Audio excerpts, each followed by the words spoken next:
Si estás en la búsqueda de tu primera vivienda y quieres conocer cómo es el proceso para solicitar tu crédito hipotecario, manteniendo por supuesto tus finanzas saludables, definitivamente estás en el lugar correcto.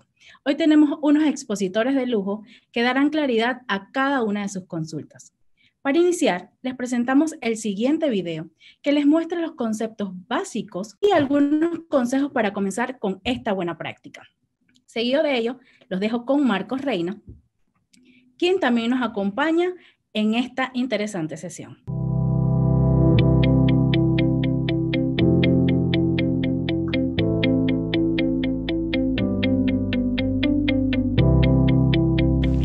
¿Alguna vez te has preguntado en qué me gasté todo el dinero? O te repites una y otra vez, no me alcanza el dinero. Si es así, no te preocupes más. La solución a este problema es muy sencilla y solo depende de ti. El secreto para lograr una buena salud económica es llevar un control de tus finanzas. Si no manejas tus ingresos y no sabes cuáles son tus gastos, difícilmente te alcanzará el dinero y podrás ahorrar. Comienza por crear un presupuesto quincenal o mensual en donde especificarás el dinero que recibes y tus gastos, que por más pequeños que sean, colócalos todos, no dejes ninguno por fuera. Una vez hecho el presupuesto, tendrás claro cuáles son tus gastos fijos y cuáles se podrían disminuir o eliminar por completo. De esta manera, además de obtener un equilibrio económico, lograrás encontrar oportunidades de ahorro. Hoy es un buen día para comenzar a cambiar ciertos hábitos e iniciar el control de tus finanzas. Recuerda, no te lo gastes todo.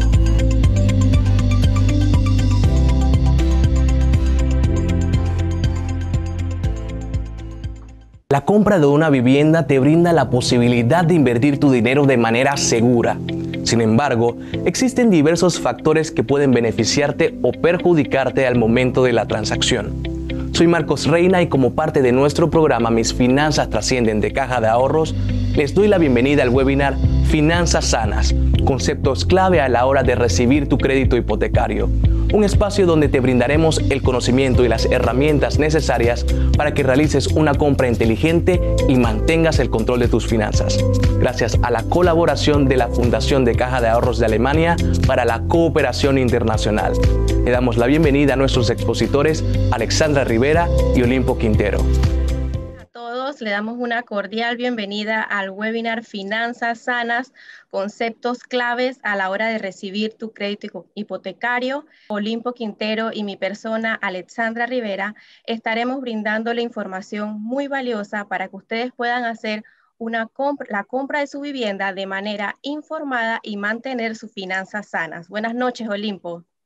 Buenas noches, Alexandra. Muy buenas noches a todos los participantes en esta noche.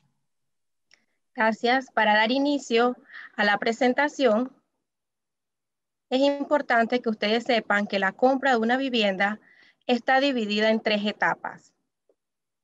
La primera etapa es antes de la compra, la etapa de preparación, luego durante la compra o proceso de compra o crédito hipotecario y tercero, después de la compra, es decir, post-compra, una vez adquirida nuestra vivienda.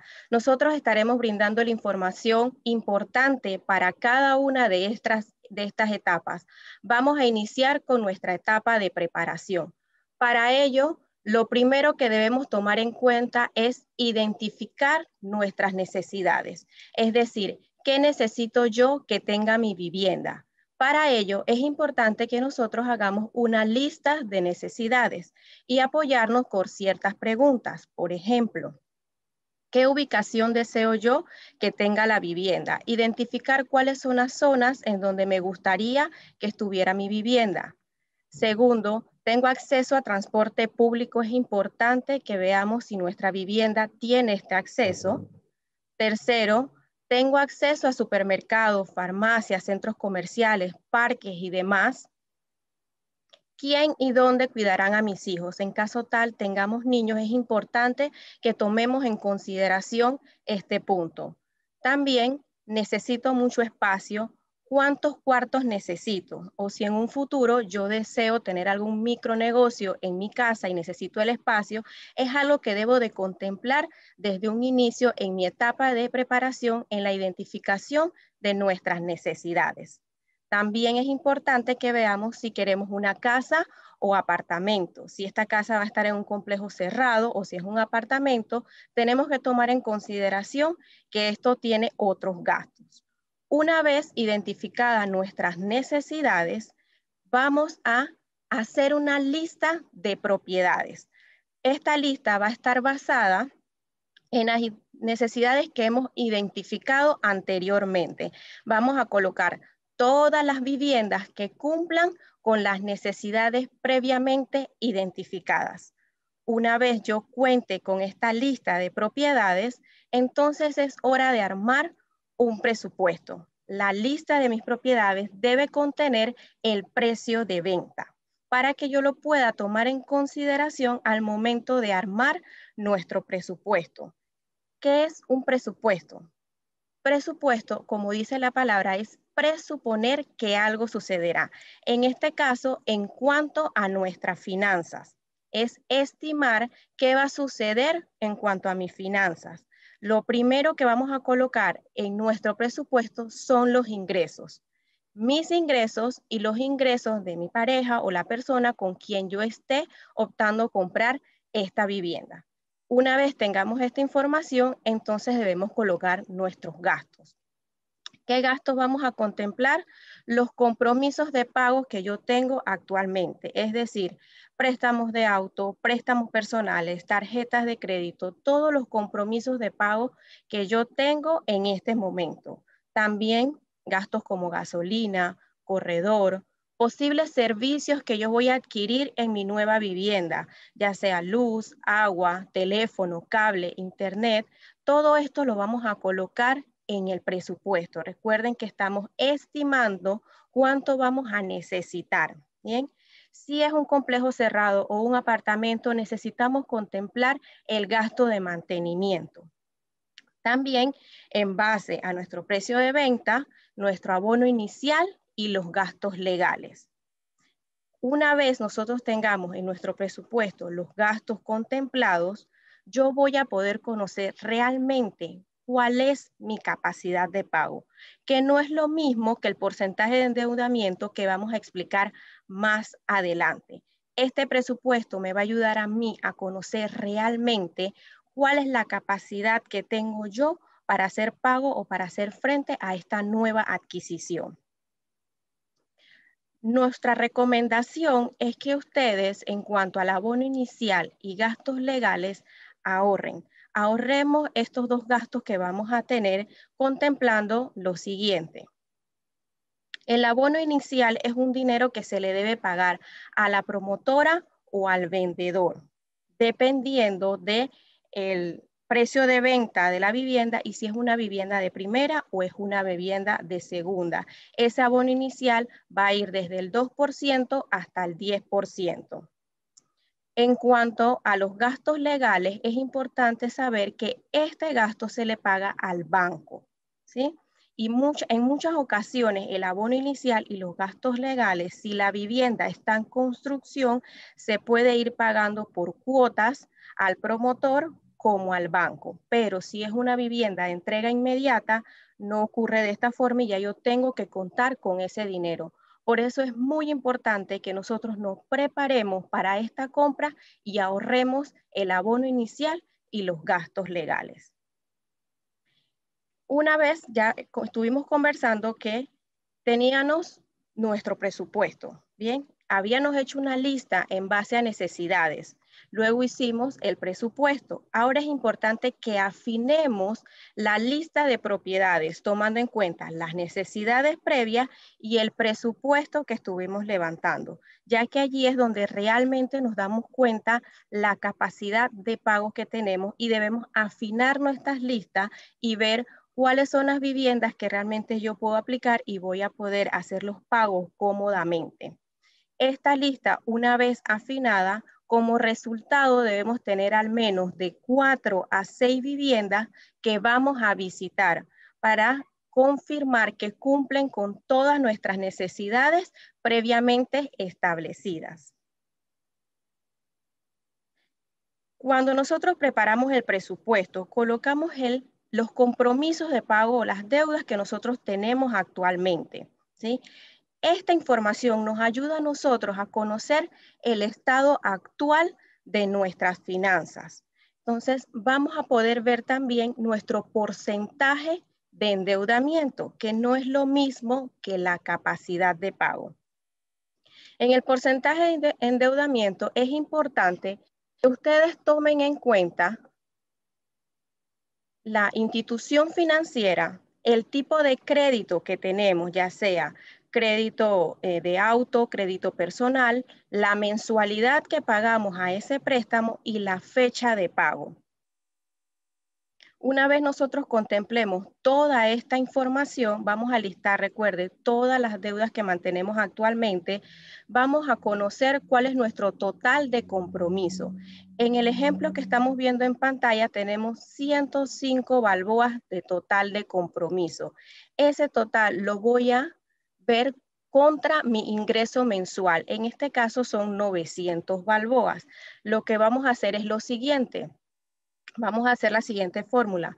Total de compromisos entre ingresos mensuales. Sería 105 entre 900. Me da un total de 0.12, que voy a multiplicar por 100 y me dice que tengo un 12% de endeudamiento. Es importante que nosotros hagamos este ejercicio, ya que esto es uno de los requisitos, una de las cosas que ve el banco cuando nosotros vamos a solicitar nuestro crédito hipotecario. Es importante que tomemos en consideración lo siguiente. Si yo trabajo en una empresa privada, yo puedo endeudar hasta el 50% de mi salario. Y si yo trabajo en una empresa pública, hasta un 55%, que se subdivide de la siguiente forma. Para empresa privada, 30% puede ser para hipoteca y 20% para otros préstamos. En cuanto a la empresa pública, 35% para hipoteca y 20% para los otros préstamos. Sin embargo, lo ideal o nuestra recomendación es que usted se endeude hasta el 40% y el restante 10% sea utilizado para ahorro para imprevistos. Otra de las cosas que nosotros debemos de tener conocimiento y conocer en nuestras finanzas es nuestro historial de crédito. Otro de los requisitos que nos miran al momento de solicitar el crédito hipotecario. ¿Cómo leer un historial de crédito? Es importante que usted conozca que el historial de crédito se lee de izquierda a derecha y allí va a obtener los 24 últimos meses. El primer número es el mes más reciente y el último el más antiguo. Pero, ¿qué significan estos números? 0 significa que no reportó en ese periodo. 1, que está normal o al día. 2, que tiene un atraso entre 1 y 30 días. 3, un atraso entre 31 y 60 días. 4, atraso entre 61 y 90 días. 5, atraso entre 91 y 120 días. 6, atraso entre 121 y 150 días. 7, atraso entre 151 y 180 días. 8, atraso entre 181 y 365 días.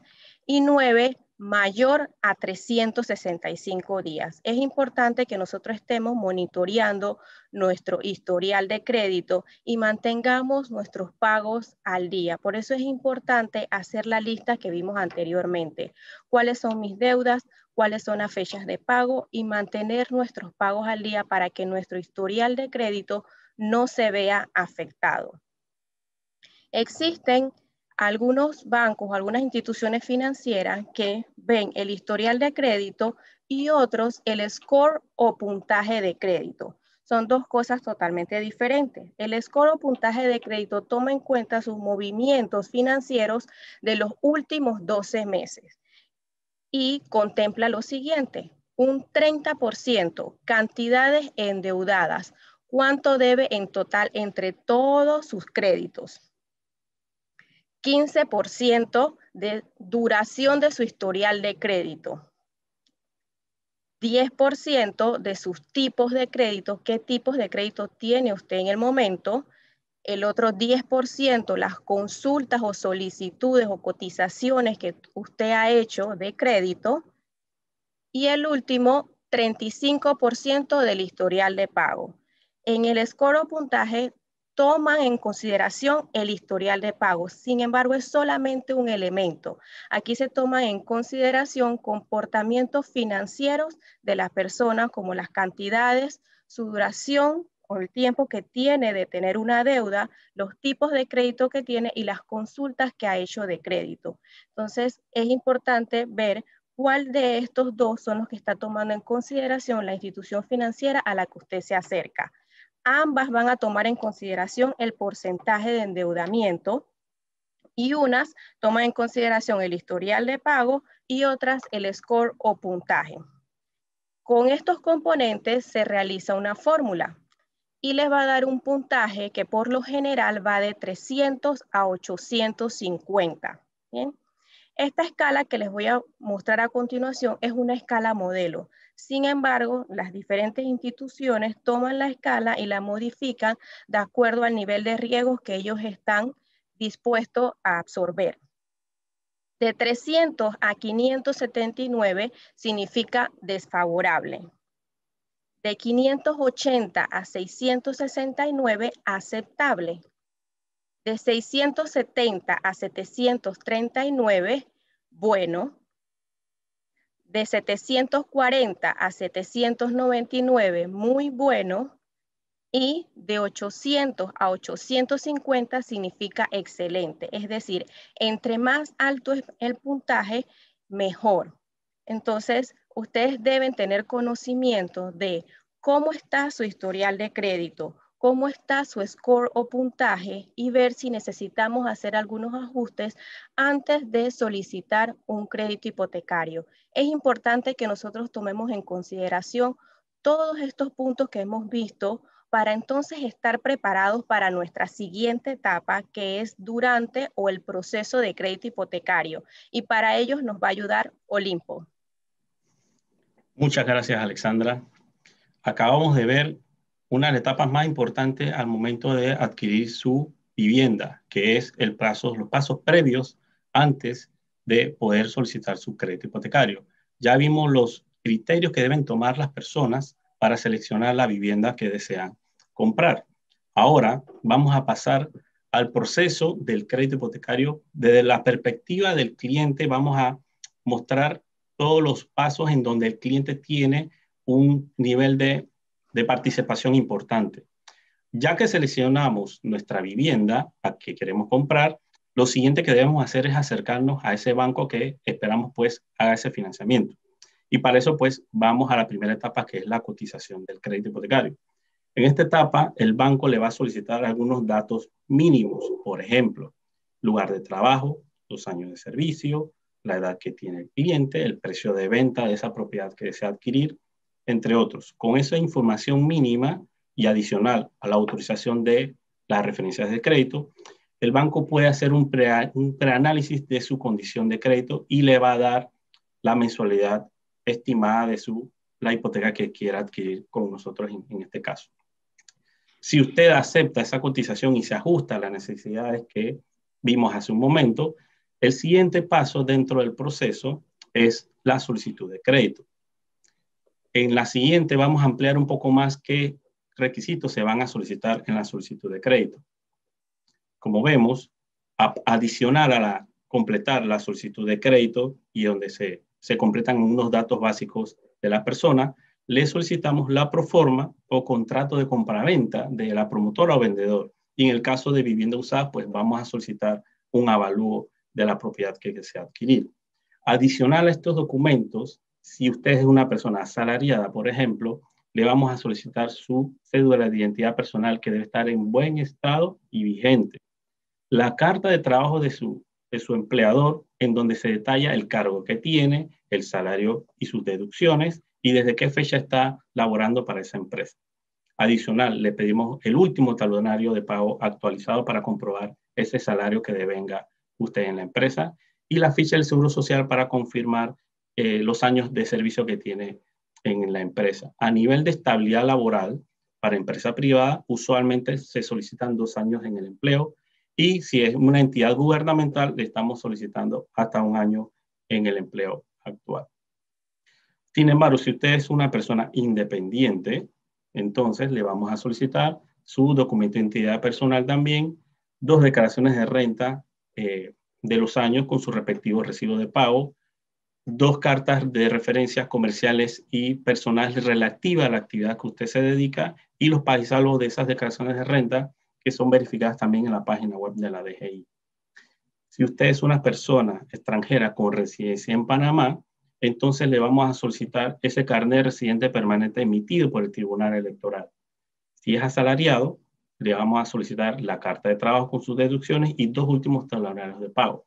Si es independiente, 3 últimas declaraciones de renta con sus estados financieros auditados por un contador público autorizado. 2 cartas de referencia bancarias y personales relativas a la actividad en el caso de que sea independiente. Si dentro del trámite va a participar una personería jurídica, entonces vamos a solicitarle el pacto social de esa entidad, la tasa única debe estar vigente, el acta de junta directiva de la sociedad anónima en la cual autoriza a la persona a realizar el trámite hipotecario y las declaraciones de renta de la empresa también se van a solicitar. Si usted es una persona extranjera no residente en Panamá, de los Estados Unidos y Canadá, vamos a solicitarle el pasaporte con los respectivos sellos de entrada y salida del país, una segunda identificación que puede ser una licencia de conducir. La referencia de crédito de su país de origen debe tener por lo menos 5 años en el empleo o en la actividad a la cual se dedica. Estado de cuenta de los movimientos de los últimos 12 meses también para comprobar ese ingreso que devenga. Si es asalariado, una carta de trabajo y 2 talonarios de pago. Y si es independiente, declaraciones de renta o estados financieros auditados de su país. Si los documentos están en un idioma distinto a español, deben ser traducidos también. El siguiente paso después que completa la parte de la documentación, ya el banco está en capacidad de hacer un análisis mucho más robusto de su crédito y pasa a la etapa de aprobación de crédito. Y luego viene uno de los primeros momentos del trámite y uno de los más felices de todos nosotros, que al momento de adquirir nuestra primera vivienda, que es la notificación de esa aprobación, y es en la parte número 3 que hablamos de la carta, la firma de la carta de términos y condiciones. Vamos a ampliar un poquito más qué debemos evaluar y revisar en la carta de términos y condiciones. Como primer punto debemos revisar el monto a financiar, el cual el banco pues nos aprobó y el resto pues deberíamos pues abonarlo a la promotora o al vendedor. El plazo pactado en el financiamiento. Recordemos que dependiendo de la edad de las personas, el plazo puede ser de 30 o menos dependiendo de lo que usted también en algún momento decida. La tasa de interés es importante, sobre todo para los préstamos de ley preferencial, porque sabemos que dependiendo del precio de venta, la ley preferencial se mantiene solamente por un lapso de tiempo. Así que es importante que revisemos eso también ahí. La forma de pago que se pactó, si es descuento directo, ventanilla, débito a cuenta, importante que lo veamos también. El detalle del pago mensual, el capital, interés, los seguros, las comisiones, eso es importante también revisarlo en la carta de términos. Otro detalle que no debemos pasar por alto son las condiciones de aprobación. Muchas veces solicitamos la cancelación de alguna tarjeta de crédito o una línea de crédito o algún otro crédito que el banco evaluó y que debería cancelarse antes de activarse el préstamo porque afecta su nivel de deuda. Así que es importante que revisen esas condiciones de aprobación, por mencionar algunos ejemplos. También se muestra el detalle de las comisiones y gastos legales, que hablamos hace un momento, que es importante que tengan ese fondo ahorrado. Sin embargo, dependiendo de la fecha de entrega, pues se van a dar opciones de pago a plazo. Sin embargo, es importante que se mencione que esos gastos son aproximados y pueden cambiar en el tiempo. Importante también revisar las coberturas de las pólizas de vía incendio dentro de la carta. Y por último, y no menos importante, revisar las penalidades aplicables. Si usted desiste del trámite antes de que se perfeccione la escritura pública, pues muy probablemente tendrá que pagar alguna penalidad dependiendo de las situaciones. O también se menciona cuando ya el préstamo se dio, si usted cancela antes de cierto tiempo, también va a pagarse una penalidad al respecto. Así que es importante pues considerar esos puntos. Una vez ya usted ha aceptado la carta de términos con el banco, viene el proceso de tramitación y este proceso puede durar dependiendo de la fecha de entrega de la vivienda. Así que puede durar meses o puede durar años. Y es importante aquí recalcar que más adelante vamos a ver esos factores que debemos evitar para evitar en sobreendeudamiento, ¿no? Para que esa hipoteca que nos aprobaron se caiga más adelante. Así que es muy importante pues que tomamos eso en cuenta y lo vamos a ampliar un poco más adelante. Luego venimos con la etapa de actualización de documentos y condiciones. Esto es cuando ya la promotora nos dice la casa está lista para entregarse al cliente y nosotros pues reactivamos ese trámite que estaba, como quien dice, dormido ahí esperando que la construcción de la residencia se hiciera. En la siguiente vamos a ver un poco qué pedimos en esa etapa de actualización. Como haya pasado varios meses desde que le aprobamos la hipoteca, muy probablemente, pues nosotros tenemos que confirmar cuáles son sus ingresos en este momento y si su condición laboral ha cambiado o no. Por eso solicitamos documentos de ingresos actualizados para confirmar la situación actual financiera del cliente. Así que le vamos a pedir alguna carta o un talonario de pago actualizado para confirmar su situación de ingreso en este momento. De igual forma, solicitamos en ese momento los documentos que necesitamos nosotros para confeccionar nuestra escritura y minuta de préstamo. Damos seguimiento a ese pago de las comisiones y gastos legales que se habló en la notificación. Así que es importante que en este momento, si no lo ha completado, pues se le da ese toque para que usted complete esa información y haga ese pago de los gastos legales. Sin embargo, también es importante mencionar que algunos trámites, dependiendo de la edad y monto, van a requerir exámenes médicos. Y en ese momento, pues, se solicitan los exámenes médicos que requieran los clientes en los laboratorios habilitados por el banco.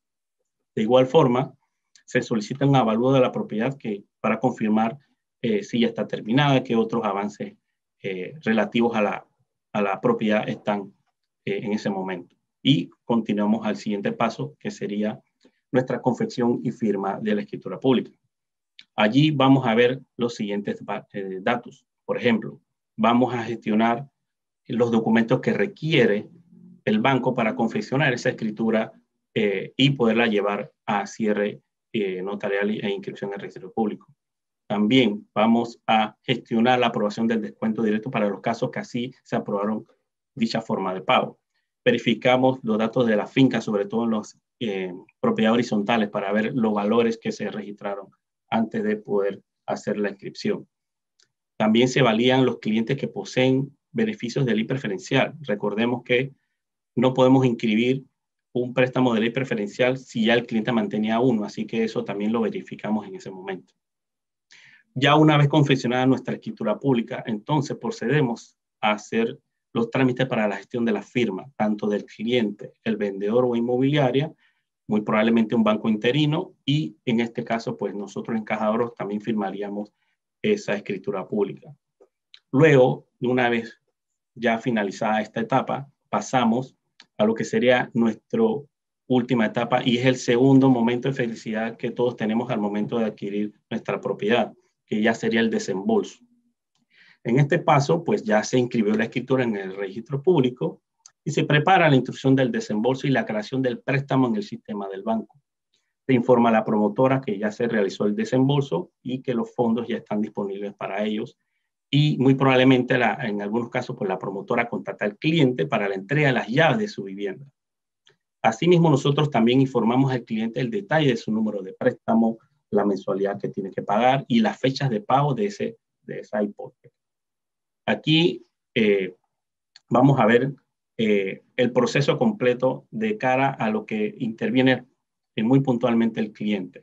Y los últimos 4 etapas del proceso, por decirlo de alguna manera, va a depender de la entrega de la vivienda. Puede tomar meses o puede tomar años, todo va a depender de la proyección de la construcción de la vivienda. Ahora bien, vamos a pasar al siguiente punto que, como mencionaba, dentro de la etapa de tramitación es muy importante tener esos factores en cuenta que debemos evitar para caer en un sobreendeudamiento. Así que vamos a pasarle de vuelta la palabra a Alexandra, que nos va a ampliar un poco más el detalle al respecto. Así es, Olimpo. Muchas gracias. Como bien mencionaba Olimpo, en estas últimas 4 etapas pueden pasar meses según la fecha de entrega de nuestra vivienda y como vemos, nuestro quinto punto es la actualización de documentos y condiciones. Bien, si nosotros no tenemos un manejo adecuado de nuestras finanzas en la etapa de tramitación, puede suceder que en el momento de actualización de documentos y condiciones no se dé el cierre de nuestro crédito hipotecario porque ya no tenemos la capacidad de pago o nuestro historial de crédito no está en orden y acorde a las políticas de la institución financiera.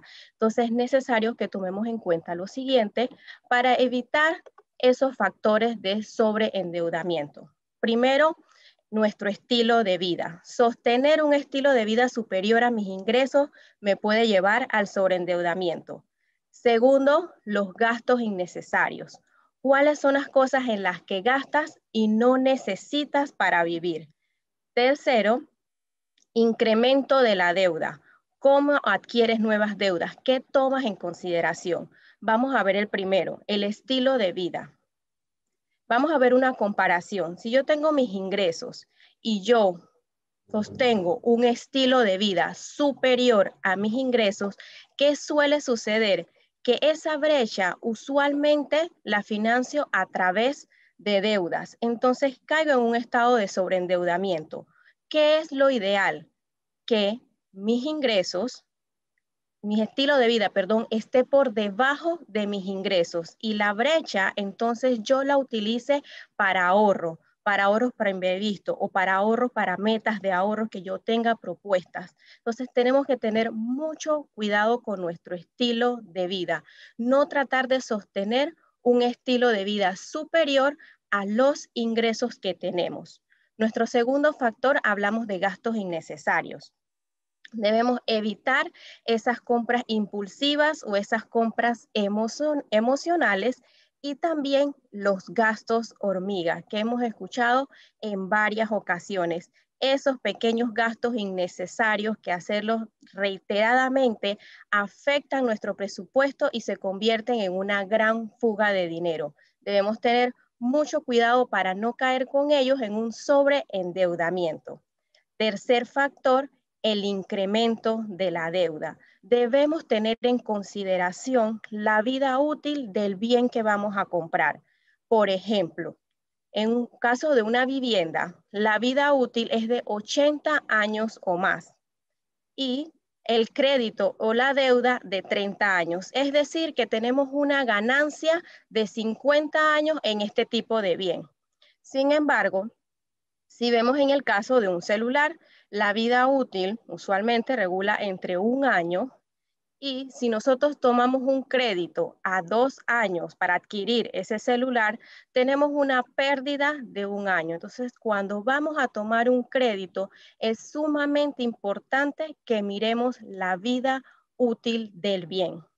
Evitando estos 3 factores, nosotros podemos mantener unas finanzas sanas, cuidando nuestro historial de pago, haciendo nuestros pagos al día, cuidando nuestra capacidad de pago, viendo nuestro porcentaje de endeudamiento, teniendo ese control de nuestras finanzas para que en esta etapa no veamos afectado la adquisición de nuestra vivienda. Luego pasamos a nuestra tercera etapa, que es después de la compra, una vez adquirida nuestra vivienda. Es importante en este punto que nosotros consideremos hacer mensualmente un presupuesto. Vimos al inicio que teníamos un presupuesto precompra. Este presupuesto nos ayuda a ver nuestra capacidad de pago. Antes de adquirir una deuda, vemos realmente cuáles son mis compromisos, mis gastos que yo tengo en el momento y ver si tengo la capacidad para pagarlo. Una vez ya yo haya adquirido mi vivienda, debo de continuar con esta buena práctica, realizando un presupuesto post-compra. Nosotros, al finalizar el webinar, estaremos compartiéndole a los correos en los que ustedes se inscribieron, primero un checklist, que es una lista que les va a ayudar a ustedes a identificar sus necesidades de vivienda. Segundo, un formato de presupuesto pre-compra para que ustedes puedan tener la plantilla y puedan hacer ese análisis de sus finanzas previo a la compra. Y también les vamos a proporcionar un formato de presupuesto post-compra, una vez usted haya adquirido su vivienda, para que usted contemple todos esos gastos que usted va a tener y pueda tener un control de sus finanzas y unas finanzas sanas, que nosotros tomamos en consideración en un presupuesto post-compra. Pues todos los gastos que ya vienen una vez adquirido la vivienda.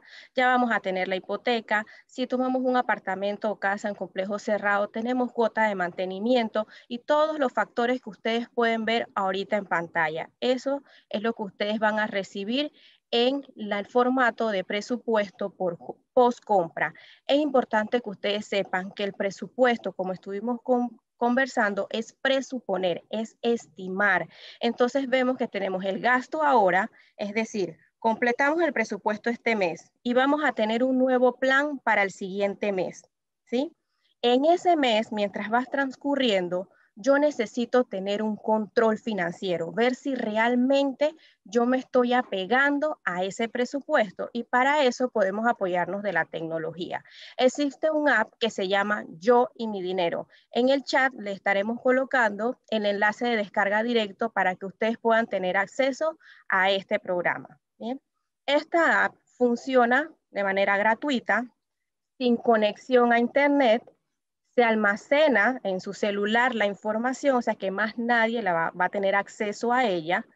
Tiene la opción de que usted puede exportar la información a Excel para que usted haga los análisis que usted requiera, encontrar dónde están las oportunidades de ahorro, qué cosas puede reducir, qué desea eliminar, y está disponible tanto en inglés como en español.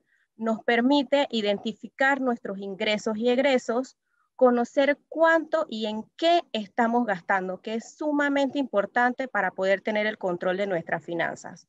Tercero, decides en qué gastos reducir o eliminar, porque vas a poder ver el análisis y los registros de todos los gastos que fuiste colocando. Este es un app que te permite que tú ingreses diariamente y vayas colocando los gastos a diario, de manera tal que no lo dejas a fin de mes y de esa forma no se te olvida en qué has gastado el dinero. Y también te permite pues generar las oportunidades de ahorro, ya que puedes ver dónde son los gastos innecesarios y que puedes reducir o eliminar. Así que les invito a que estén pendientes al chat y puedan descargar esta aplicación, que es muy útil en nuestras finanzas. Nosotros también debemos tener en consideración que existe una pirámide financiera que refleja nuestras finanzas personales. Ella está compuesta por 4 niveles. El primero, servicio y liquidez. Segundo, financiamiento. Tercero, seguros. Y cuarto, patrimonio y jubilación. Vamos a ir viendo cada uno de estos niveles.